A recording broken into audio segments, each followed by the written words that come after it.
Hello everyone. Today we are going to discuss about a chapter of class 9 ICSE, that is pollination and fertilization. Before starting this chapter, we should go for the introduction of these two basic words, what is pollination and what is fertilization. Pollination is something, the process of transfer of pollen grain from anther to stigma, maybe in the same flower or different, and fertilization meaning fusion of male and female gametes, which we will discuss later on. Let's move to the next topic. What is pollination? When we talk about pollination, it's the basic process which is given here in the definition. That process of transfer of pollen grain from anther to stigma of a flower is called as what? Pollination. So in pollination there are two types depending upon the diagram. You can see over here the diagram is given. Two different twigs are given. In one twig, you can see the transfer of pollen grain is taking place within the same flower. This one I am talking about. This is autogamy.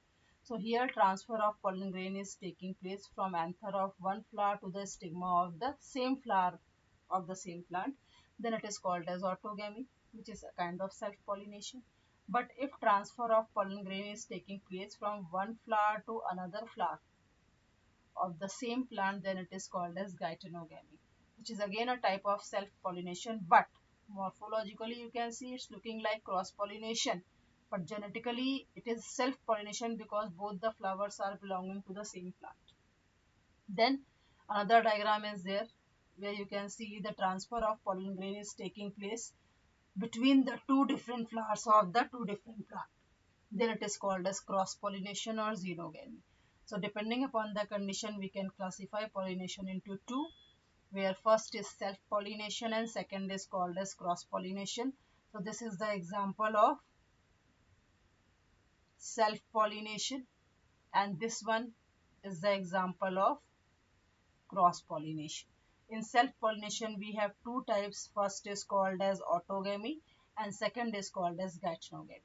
Even in autogamy, you will find one condition where pollination takes place in the bud condition, when this bud is never opening, but even though pollination has taken place, how is it possible? Because the stigma is present in this situation and this stamen is present or lying in such a way so that anthers are releasing pollen grain on stigma itself. So this is called as gytonogamy, which is taking place in the closed flower. Now suppose if pollination takes place in the same plant, we don't need any kind of agent for pollination. But if you can see in the cross pollination, you want some agent or agencies for the pollination, which is called as agent of pollination, like wind could be there, water could be there, insect could be there. But first we have to focus on the self-pollination. So in self-pollination, what is the benefit and what is the loss? In ICSE, usually 2 mark question is coming that what are the advantages and disadvantages of self and cross pollination. So kinds of pollination already I have discussed. Now here in this line you can see that for the cross pollination they need certain agents like bees and butterflies for the pollination, that we will discuss later on. Focus on the self pollination. So self pollination types and definitions are given. I have discussed about the cleistogamy. Now, when does self-pollination occur? It was a detailed topic earlier which is removed now. But you should know that what are the conditions. The two major conditions I'll be discussing with you, that when self-pollination occur. First is called as bisexuality. That means the flower should be bisexual. Means anther and stigma should be present in the same flower or in the same plant for the self-pollination. Same flower, suppose mustard is there, self-pollination and autogamy occurs. And if you are talking about the two different types of flower in the same plant, like staminate and pistillate, male and female flowers are present in the same plant, like in case of cucurbita or pumpkin, you can see where unisexual flowers are there, but these flowers are present on the same plant, that is called as monoecious condition. You must have heard about this word in the lower classes. So this is, even if unisexual flowers are there, but they are present in the same plant, so self-pollination is possible. Second term is called as homogamy, which means the stigma and the anther must mature at the same time. This is one of the most important term which is called as homogamy. It is called as homogamy. Although term will not be asked from you, but you should know what does it mean. So transfer of pollen grain in the same flower, maybe bisexual or unisexual of the same plant. And second is what? The maturity time should be same. These are the two major conditions for self-pollination. Now we are moving to the next topic, that why self-pollination should be there or should not be there. So two conditions you will find. When we talk about advantages, so it's quite common. If self-pollination is taking place naturally, it will be causing a kind of overcrowding, but it is sure that pollination will be there because no agent is required. So first point, in one word, even if you can write in one word, you will get full marks over here, that this is a sure process. 100% result you will get in case of self pollination because the flower is bisexual. So this is the sure process of pollination. Second, you cannot do any changes over there because it is preserving the parental character. So take it in a positive way here, that parental characters are preserved. That means whatever are the properties of the parent will be directly transferred to the next generation. Third, because agents are not required for transfer of pollen grains, so no wastage of pollen grains are there. Immediately the pollen grain, even if 2 or 3 pollen grains are reaching on the stigma and compatible, these pollen grains are compatible to the stigma, there will be fertilization. Then these flowers do not need any extra, you can say, color and fragrance for attracting insects, so they need not to be large and showy.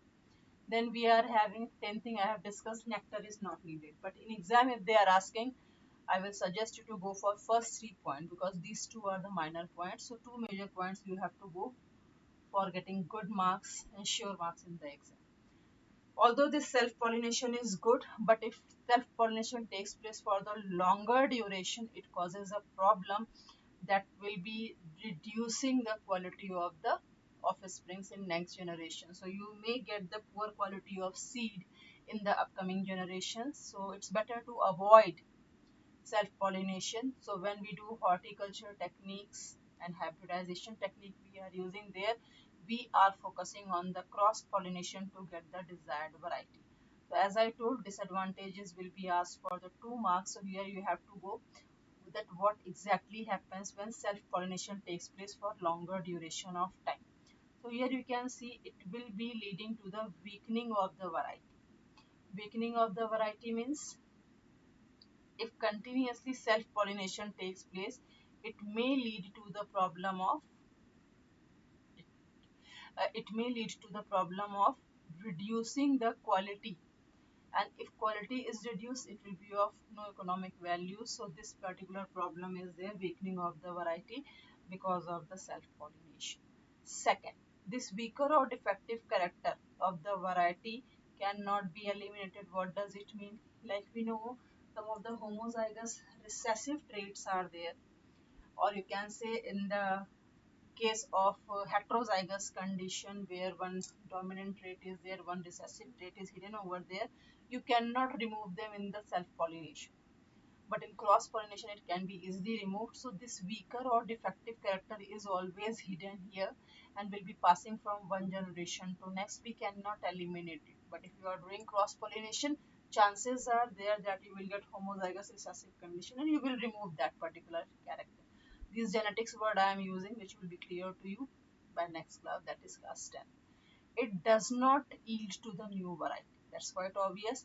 If parental characters, we are not doing hybridization over here, there is no chance of getting the new variety. So these are some of the disadvantages of self-pollination which we have discussed here. So three major advantages are what? That it is 100% sure, there is no wastage of pollen grains for pollination, and third, parental characters can be preserved. And if we are talking about disadvantages of self pollination, it will be, it causes continuously weakening of the variety, new variety cannot be created or developed, and weaker character cannot be eliminated. So mostly two of the points are asked in the exams, three I have discussed with. Next, we are moving with cross pollination. So, definition is one of the thing which you have to prepare nicely.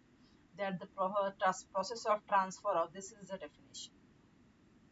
Transfer of pollen grains from the anther of flower of one plant to the stigma of the flower of another plant of the same species is very important, because if it is of different species, pollination will not occur. Now, what are the advantages of cross pollination?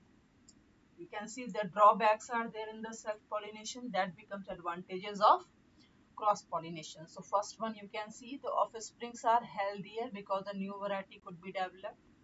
Second, the seed produced are abundant and viable because new combinations are there. It will help them in the survival in terms of evolution. So that will be more viable. And the best point is the new varieties can be created. This we have to prepare. Okay.